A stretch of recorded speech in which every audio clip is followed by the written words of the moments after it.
Bom dia, sessão de História. Vamos para a semana 6, tá bom? Então nós vamos falar mais um capítulo inteiro, tá? O penúltimo capítulo da apostila, que vai falar sobre o reino dos francos. Professor, beleza, a gente já estudou o Império Islâmico aqui embaixo, né?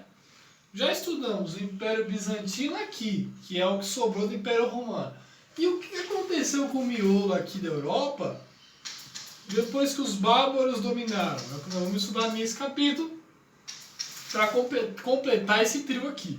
Tá? Então, depois que o Império Romano foi derrotado em 476 d.C., os bárbaros, os ditos bárbaros, foram que começaram a se organizar em reinos. Então, todo aquele território que era apenas Império Romano foi dividido em vários reinos bárbaros. E esses reinos, depois de séculos e séculos, gerarão os reinos católicos e os países que nós conhecemos, né? Então, por exemplo, temos aí os bárbaros chamados de anglo-saxões, dão origem à língua e à cultura que no futuro seria a Inglaterra e o Reino Unido. Os alanos e visigodos são os bárbaros que deram origem a Portugal e a Espanha. Os francos, França, né? Ostrogodos, toda essa região aqui que vai se dividir em Alemanha, em Holanda e outros países da área. Então os bárbaros, aqueles que eram considerados bárbaros, estavam fora do Império Romano, dominaram o Império Romano e formaram reinos dentro do antigo perímetro do Império Romano, dividindo a área em vários reinos. Esqueci dos vândalos aqui que dominaram um pedacinho da África. Então, o que acontece? Esses reinos bárbaros, eles vão se aliar à Igreja Católica e vão formar um pacto. E assim a cultura que nós já estudamos ao longo desse ano, de Grécia, Egito e Roma, vai se fundir, vai fazer um mix para chegar até nós e criar o que nós conhecemos como mundo civilizado, né? A democracia, a sociedade, política. Então todos esses conceitos que nós estudamos lá em Grécia, Egito e Roma vão se fundir aí no pacto da Igreja Católica com esses reinos para formar esses países e a cultura ocidental, tá bom? Então eu peguei um pedacinho daquele fluxograma que tem no final desse capítulo, do penúltimo capítulo, tá?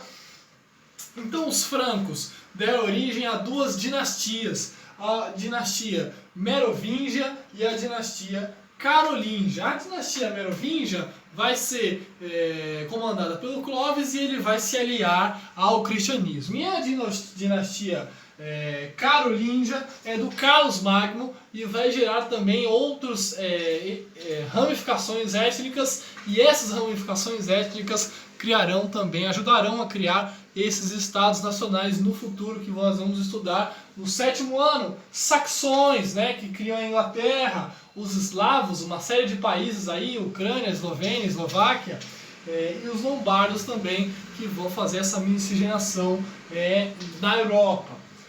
Carlos Magno, que era o grande imperador desse período, ele vai se aliar à Igreja Católica, vai ser coroado imperador do Sacro Império Romano Germânico, e aí ele vai fazer um pacto de quem contra quem, porque um pacto não é nada de graça, sempre tem algum motivo.